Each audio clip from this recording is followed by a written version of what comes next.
Après presque 3 années d'attente, la série déjà culte Stranger Things est de retour sur Netflix. Vous l'avez tant attendu, et pourtant connaissez-vous l'histoire vraie, ou presque, qui a inspiré la série? Et bah j'ai l'impression qu'on se retrouve pour une nouvelle vidéo. Salut. Quand Netflix a annoncé la sortie officielle de la saison 4 le 27 mai, je me suis dit putain, je suis trop fan de la série, je suis un mec assez original. Faut que je fasse un truc dessus, il doit bien avoir un truc à raconter quoi. Oui. Et bah tenez-vous prêts car l'histoire qui a inspiré Stranger Things est complètement folle. Et je vais m'en tenir à ce qu'on sait sans trop alimenter les diverses théories du complot. Donc tout ce que je vais vous raconter, c'est réellement passé. Ouais. Et franchement, je vous laisse me donner votre avis en commentaire. Est-ce que vous avez trouvé l'intrigue de Stranger Things plus folle que ce que je m'apprête à vous raconter? Pas sûr. Dans le petit village fictif d'Hawkins, vous devez vous rappeler de son laboratoire national. Je sais, ça fait 3 ans, mais faites un effort. Ce laboratoire, dirigé secrètement par la CIA, est à l'origine de l'intrigue de Stranger Things, puisque c'est au cœur de ces murs que bon nombre d'horreurs se sont déroulées. Et en particulier pour le personnage principal d'Eleven, qui a été enlevé pour y subir des expériences qui la traumatiseront pour toujours. Et bien si je vous disais que ce laboratoire, il a vraiment existé. Et que les expériences sur Eleven, elles sont au mieux fidèles à la réalité, au pire, un peu trop timorées. Laissez-moi vous conter la vraie histoire de Stranger Things.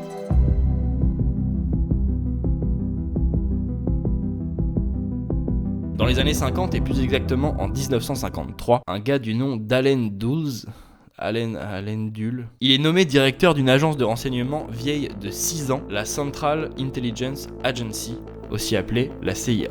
Et à peine en poste, il lance le programme qui va nous intéresser aujourd'hui et qui engraisse les complotistes comme les frites du vendredi midi à la cantine, le projet MKUltra. MKUltra, pour vous définir ça en 2 mots, c'est une série d'expériences un peu spéciales ayant lieu en pleine guerre froide. Alors un peu spécial dans le sens où, pour concurrencer l'URSS, la CIA va chercher à explorer un nouveau terrain, contrôler l'esprit humain.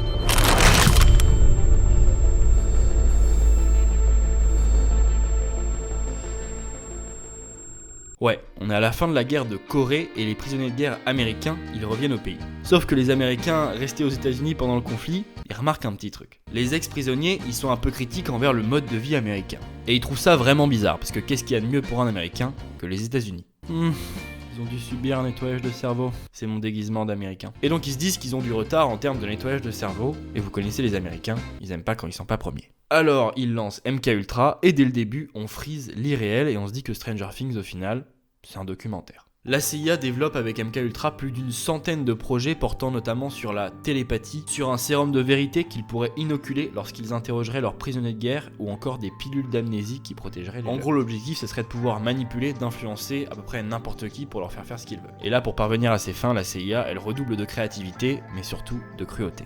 Électrochoc, privation de sommeil, privation sensorielle, torture, radiation, tous les moyens sont bons et très rapidement, MKUltra devient hors de contrôle. Les cobayes subissent tout et surtout n'importe quoi, mais c'est peut-être pas le pire. Certains, voire une majeure partie, n'étaient pas au courant.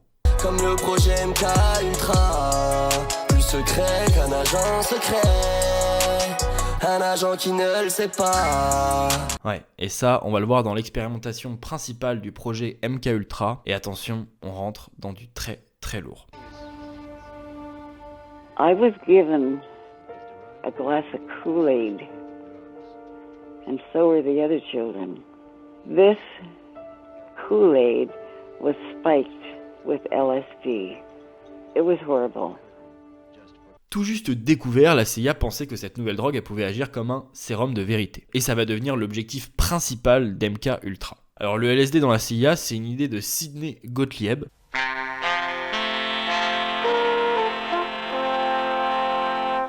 Our next guest is Dr. Sidney Gottlieb. Qui est un peu la tête pensante du projet, c'est un peu le Dr Brenner de la vraie vie quoi. Et d'ailleurs, il est surnommé Sale Escroc. Moi c'est Alex. Et bah Sale Escroc, il achète le stock mondial de LSD pour 250 000 $ et il va engager d'anciens tortionnaires nazis. Yes! Et la drogue psychédélique, elle va être administrée à certains employés de la CIA, donc très bien, ça reste entre eux. Et non, globalement, il drogue tout le monde et en particulier des personnes vulnérables. Prisonniers, toxicomanes, SDF, malades, prostituées. Et tout ça sans que ces personnes soient au courant la plupart du temps. Nous représentons le gouvernement.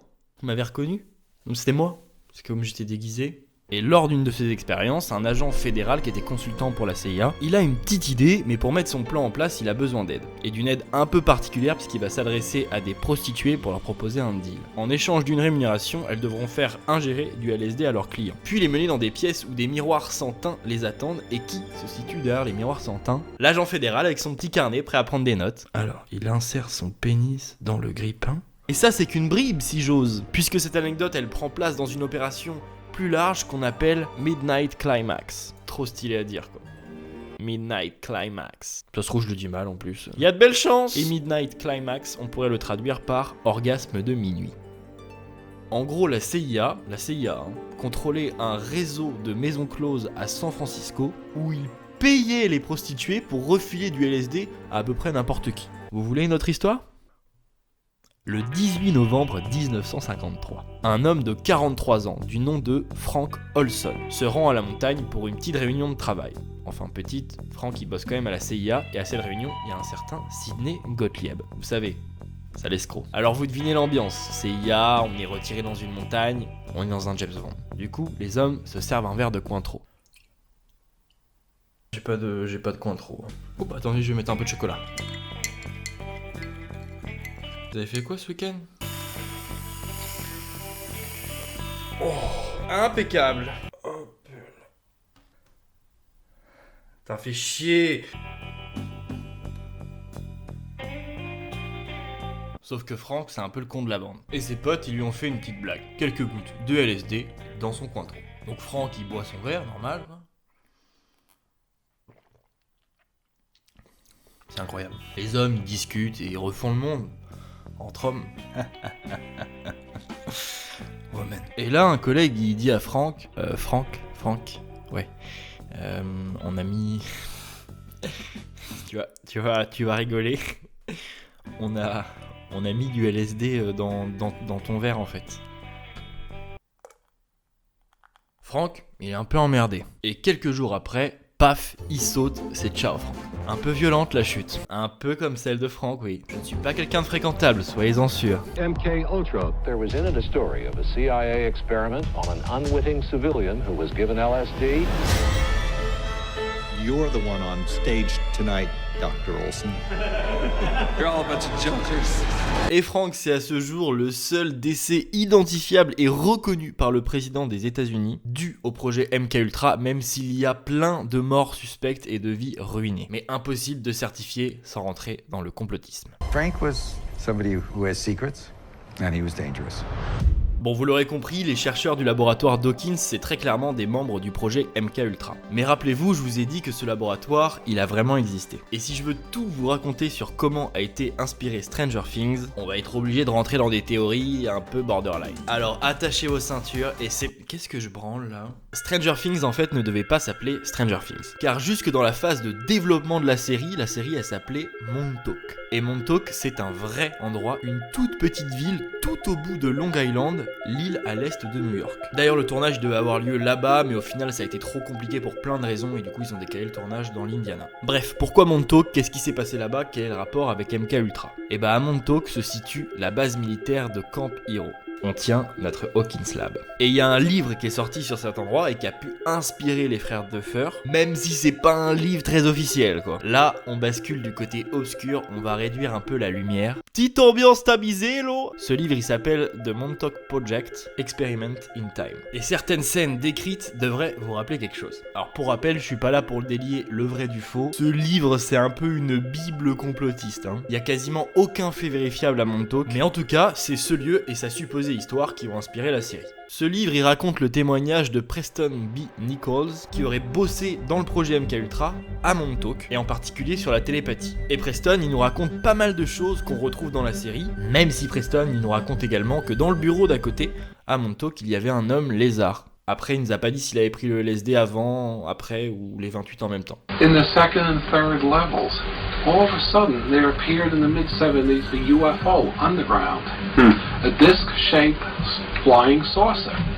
Les membres de la base militaire, ils auraient donc kidnappé des enfants, donc orphelins ou clandestins, dans les quartiers pauvres de New York. Comme dans la série, quoi, si vous avez compris le parallèle. C'est une vidéo sur le parallèle entre l'histoire et Stranger Things. Et là aussi, ils auraient pratiqué de nombreuses expériences qu'on retrouve dans la série.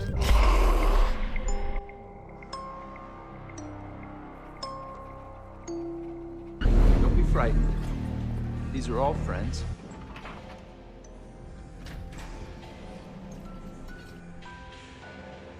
Et notamment une qui est très représentée dans la série, la vision à distance. Vous savez, c'est quand Eleven se retrouve dans cet immense espace noir.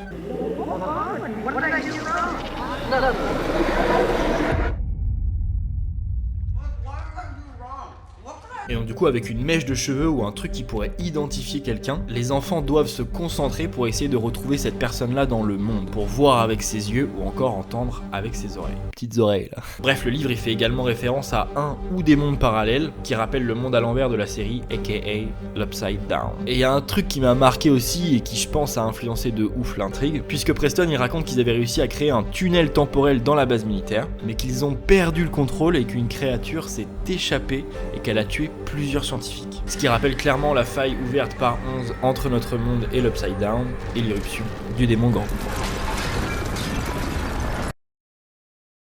Pour revenir au projet MK Ultra, il aurait vraisemblablement jamais servi à rien en plus d'avoir brisé de nombreuses vies, et la CIA qui sentait la pression gouvernementale se resserrer autour de son cou aurait décidé d'abandonner sa quête de gouverner le mental. Oui, je suis le parolier de Cobal AD. Et en 72, par peur, la CIA décide de supprimer tous les documents accumulés sur le projet MK Ultra depuis donc plus de 20 ans, mais l'affaire elle sera révélée 2 ans plus tard par le New York Times et une commission réussira à récupérer 20 000 documents en 77. Et c'est ces documents qui m'ont permis de vous raconter tout ça aujourd'hui, c'est mes sources. Et d'ailleurs, en parlant de sources et plus précisément de ressources, cette vidéo est réalisée en partenariat avec Netflix. Pas du tout, mais si vous regardez Netflix, ramenez vos grandes thunes. Bref, j'espère que cette histoire elle vous a plu et vous a donné envie de regarder la saison 4 qui vient juste de sortir, je vous le rappelle. Abonne-toi, c'est très important, car lorsque j'aurai atteint 1000 abonnés, je serai monétisable et j'adore l'argent. Oublie pas de me dire dans les coms si c'est la réalité ou la fiction des frères Duffer qui t'a donné le plus envie de crever. En attendant, je vais me binge-watcher tout ça. On se dit à la prochaine, je sais pas quand, peut-être demain, ou c'était peut-être la dernière vidéo de la chaîne d'ailleurs. C'est faux, car rappelez-vous, les amis se disent toujours la vérité. Et vous êtes mes meilleurs amis. Oh, et ta gueule!